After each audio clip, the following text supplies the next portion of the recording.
Hi, I'm Chris Holman, and you're in the studios of the Michigan Business Network China Channel, and we've got a very important guest here with us today, Mr. Bob Trezise. He's head of LEAP, which is the Lansing Economic Area Partnership, totally in charge of and coordinating all the economic development in this region. And Bob, welcome to the show. It's good to have you here.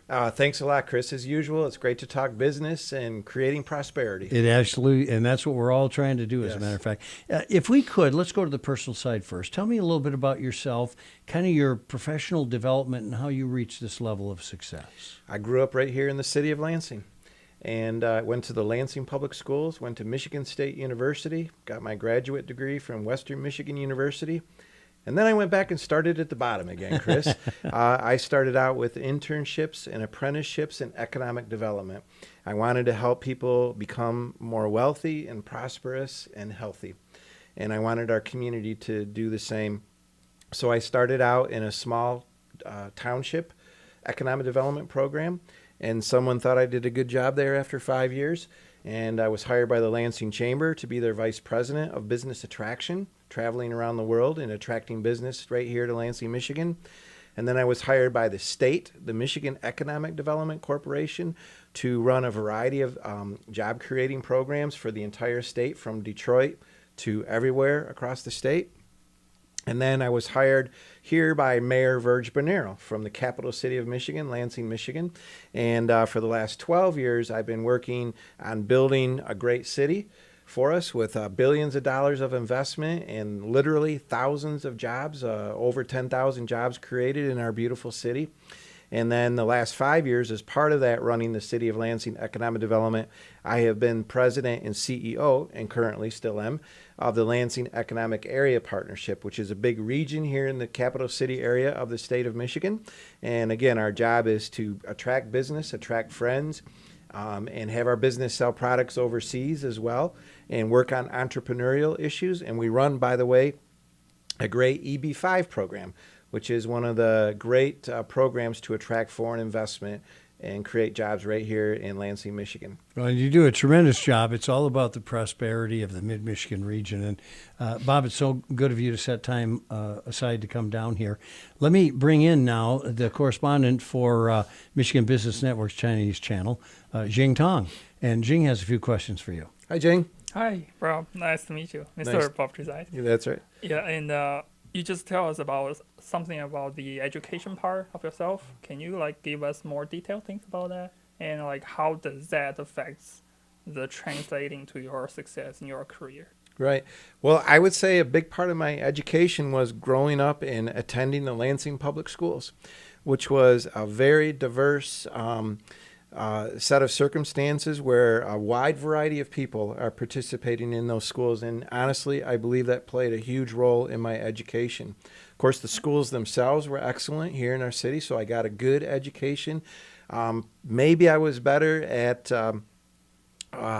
social kinds of classes rather than specifically math. Sure. But, everyone has their strengths and weaknesses.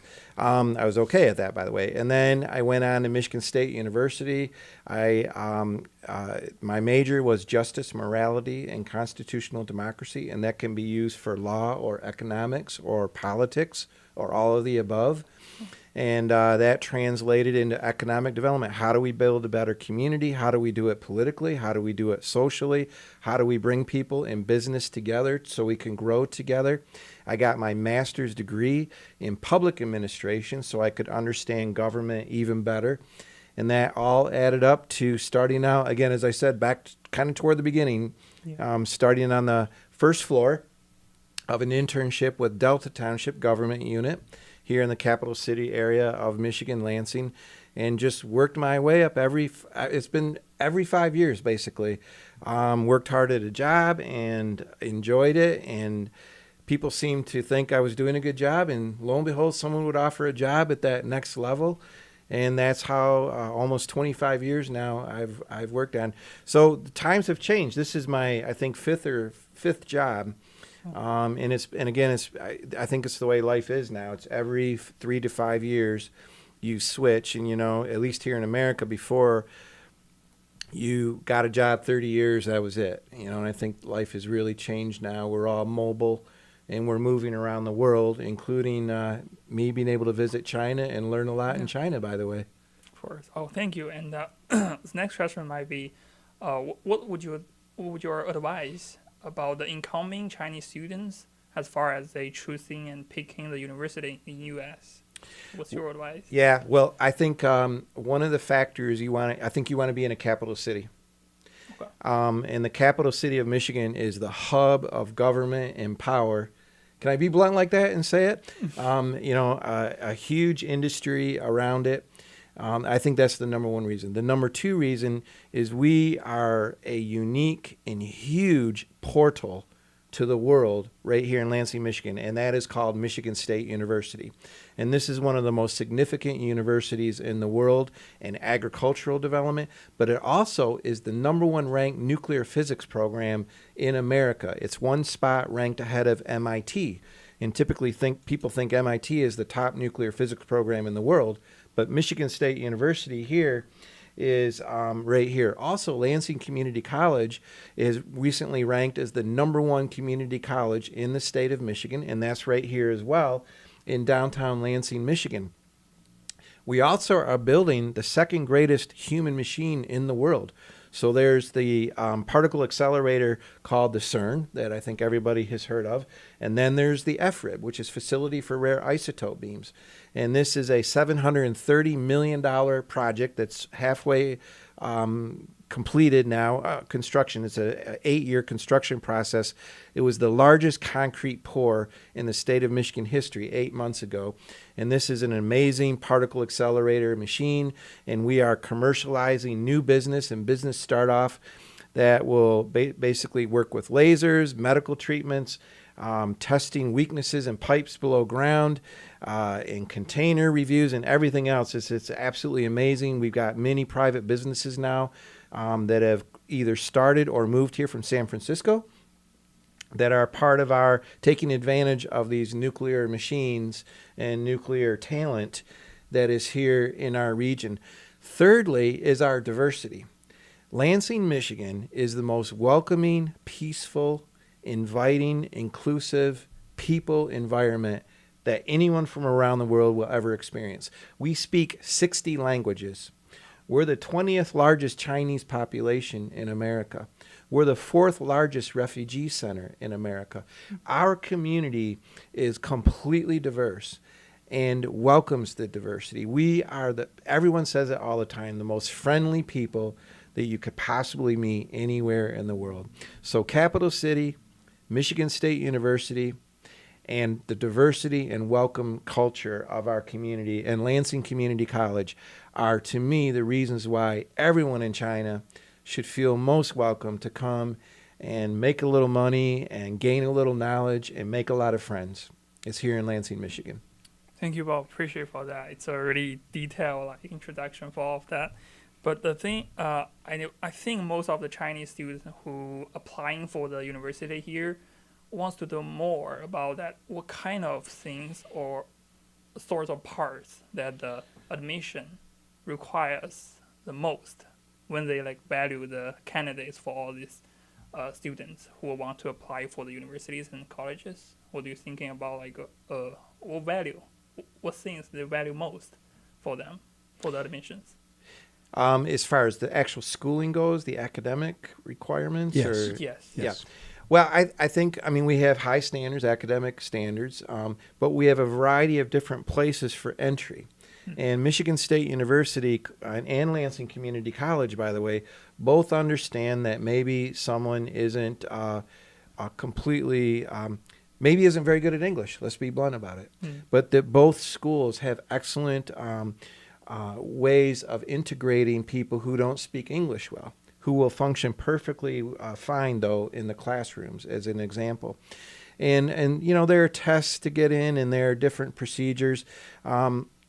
So, that's really the best way I can try to answer that. In addition to that, though, there are a lot of internship and apprenticeship and entrepreneurial opportunities. My regional economic development agency has committees in place where we are regularly interacting and meeting with the Chinese population that is at Michigan State University. And by the way, there's over, I believe, 3,500 Chinese students right now at Michigan State University, and there are a number of them at Lansing Community College as well. But we talk about how can we help you possibly set up businesses. We're doing it right now with somebody who is taking a look at how to put together a very high-end auto dealership in our region, and how to trade cars that are slightly used, been used by a Chinese student for a couple of years. They go back to China, leave the car behind. How do we resell that? I mean, that's a real example of how we're interacting with Chinese students right now to help them become business partners and entrepreneurs. Oh, good. So you mentioned about the internship, if I'm right. So can you make us more detailed emphasize for how important the internship that plays a role in the, no matter the afterwards career purchasing, and how can normal students of, for example, Chinese students, how can they acquire one? Yeah. Well, I think internships are required and critical to our Chinese students who are here at Michigan State University or at Lansing Community College. At my regional economic agency, we regularly, year-round, have per term 1 or 2 or 3 internship possibilities available for folks. We want to experience and partner with people who understand the world. They can help us with their knowledge about another country. And of course, we think we can lend expertise and teach about economic development and government and business development as part of a two-way street and learning and teaching from one another. We have Fortune 500 companies, as well as huge emerging technology firms. And of course, we're the state government as well. And so there are literally hundreds and hundreds of opportunities, private sector, public sector, and everything in between, for students to be interacting with the community and learning from businesses and taking that knowledge and wisdom back with them. And then hopefully we develop a very long-term relationship, though, and friendship over many years to come. Right. So actually, I want to emphasize something for nowadays the Chinese students, when they are applying for the jobs in U.S., they probably will go through the the applying system for each companies. Right. And the second way might be the reference. So if you know someone and maybe it happens that he has a great job opportunities which is not shown on the website of their company. So they may offer this directly to the students. So what you're thinking about this kind of opportunities? Yeah, it's a really great point. So we have over 80 members of LEAP, which are big businesses, Fortune 500 companies, to law firms, to high-tech firms, manufacturing. I mean, national headquarters, everything. And we oftentimes hear ahead of time about job openings, additional internship opportunities. And I don't know how many times I have written letters of reference and everything else for our students and for our interns and apprenticeships. But it would be every term, when we revolve people in and out, we're constantly helping them connect to the significant jobs that are here in our region and giving them the insider track on those job opportunities. Great, thanks. Appreciate for that, Bob. And I think that so most of the questions that I You're have. spent. I can tell. You're spent. Let me add, I had the great privilege of traveling to China with my 2 daughters, my 2 teenage daughters. We went with a group of people here. And I must say that I absolutely love China. I mean, I think that the world is, thank goodness, is coming together. We're all integrated. We share the same values, which is we want to be happy, we want to be friends, we want to be more wealthy, we like to be more healthy, and these are all attributes that we share. And I had a remarkable time. I was for 2 weeks in Beijing and Shanghai, and the country is absolutely beautiful. The people are even more beautiful. I think a lot of Chinese men enjoyed my daughters too. Just let me be straight. Just putting their arm around and saying hello, nothing, Yeah. But It was all about taking a photograph. they're kind okay? of beautiful blondes, and that kind of thing. But it was just a absolutely fun experience, and we have had a lot of Chinese friends here in our community. And one was in our office as an intern, went to law school at MSU. Now they've graduated from law school, and they're in a huge law firm in Detroit. But he was in our office today visiting, and we still work on EB-5 and different things. But I just want to make a note that I think it's a very, very special relationship between Lansing, Michigan, and China. And we'd certainly like to enhance it. Bob, thanks so much for coming down. And I would say that as a longtime member of the board of directors for Bob's corporation, the Lansing Area Economic Partnership, he does a phenomenal job, probably the most important guy in mid-Michigan on regional economic development. So, Bob, thanks for coming with us. Okay. Jing Tong, thanks so much for conducting this interview. And thank you for joining us here in the Michigan Business Network China Channel Studios. Thank you, Paul. Appreciate your time.